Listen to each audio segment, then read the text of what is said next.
All right.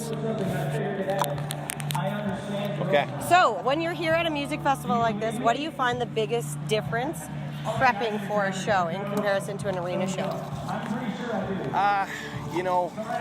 Obviously, we play shorter sets and stuff like this. So stripping it down to 7 songs can be a little bit tough. It's also a little more high stakes because if you miss anything, then you're going to own that for the next 4 hours in your brain.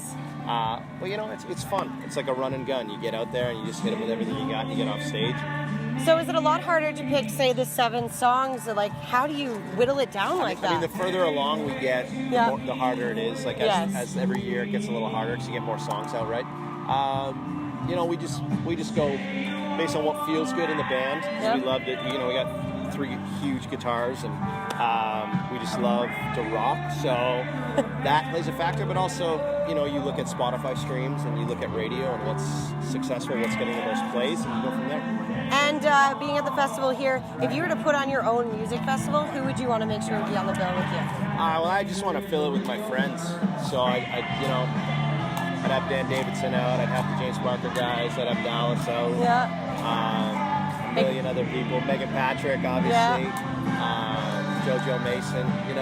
I love Canadian country, and I'd love to play with like Low Cash. Because there's so much great music. Devin Dawson, I'm loving Dark Horse right now. So who have you been most excited to check out here this weekend? Honestly, I'm not even going to get a chance to with our schedule. It's like we played, we do this, we play one more time, and then we leave. So this is all business and no play. Well, the nice thing is that you can hear, like Bobby Wills is playing right now. We can listen to that as you're like hanging out doing all the work stuff, right? Yeah, exactly. So you're from Sudbury, I'm from North Bay, so very close today. You went from iron worker to a musician. So was musician always in the back? Was that always what you... I would say I went from musician to iron worker back to musician. You make a run of it and you try and have success, and then you got to pay your bills.